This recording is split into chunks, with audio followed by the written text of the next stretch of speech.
May I help you, sir? Let's see. We have pan-seared registry errors sprinkled with the finest corrupted data, binary brioche, round sandwiches, configured fritters, and a scripting salad with or without polymorphic dressing, and a grilled coating kebab.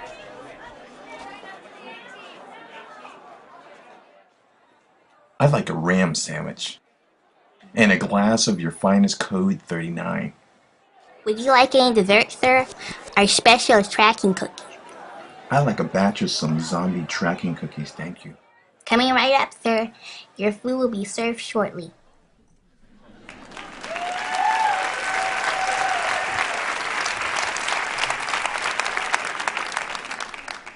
I've been drawing ever since I could hold a crayon, and I've been making animated flipbooks since I was 3 years old. At that age, I also learned about what an animator was. There's a program on TV about jobs most kids don't know about. When I understood that an animator makes the cartoons I saw on TV, I immediately said, that's what I want to be. I don't know if I said it mentally or out loud, but that was a greatly defining moment in my life.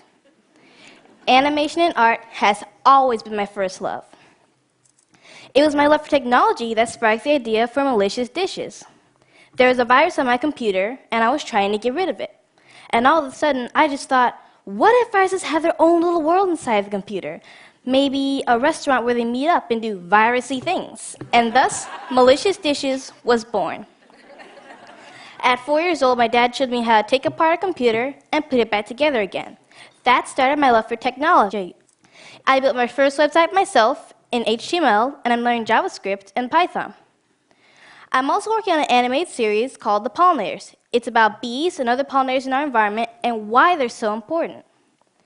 If plants aren't pollinated by the pollinators, then all creatures, including ourselves that depend on these plants, would starve. So I decided to take these cool creatures and make a superhero team.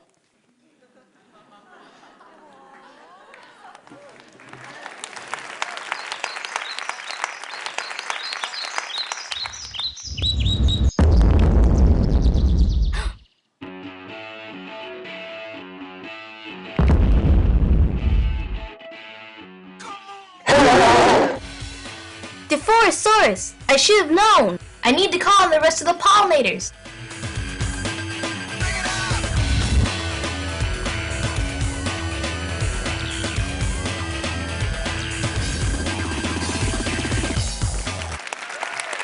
Thank you. All of my animations start with ideas. But what are ideas? Ideas can spark a movement. Ideas are opportunities and innovation. Ideas truly are what make the world go round.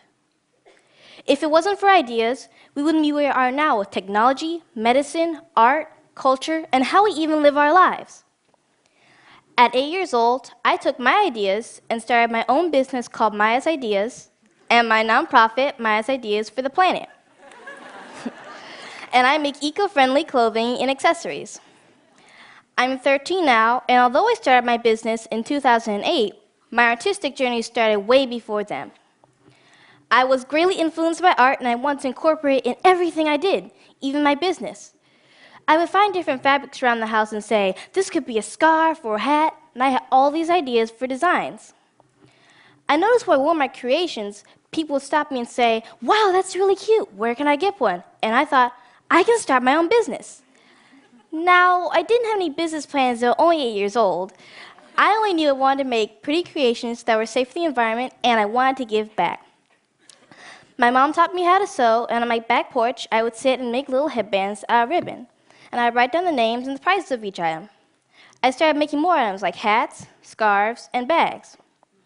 Soon my items began selling all over the world, and I have customers in Denmark, Italy, Australia, Canada, and more. Now, I had a lot to learn about my business, like branding and marketing, staying engaged with my customers, and seeing what sold the most and the least. Soon my business really started to take off. Then one day, Forbes magazine contacted me when I was 10 years old.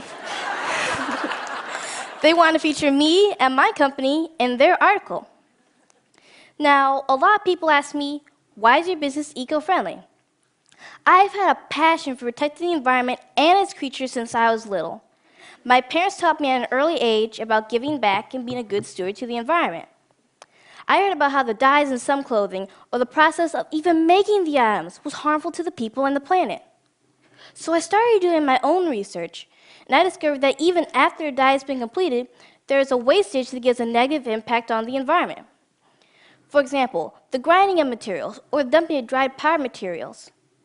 These actions can pollute the air, making it toxic to anyone or anything that inhales it. So when I started my business, I knew two things. All of my items had to be eco-friendly, and 10 to 20% of the profits I made went to local and global charities and environmental organizations. I feel I'm part of the new wave of entrepreneurs that not only seeks to have a successful business, but also a sustainable future.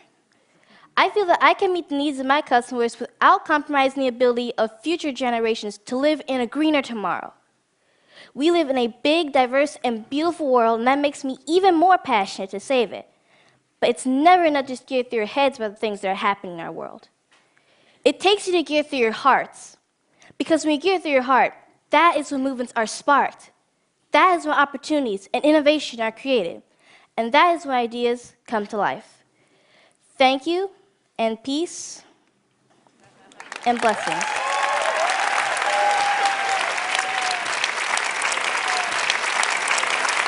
Thank you.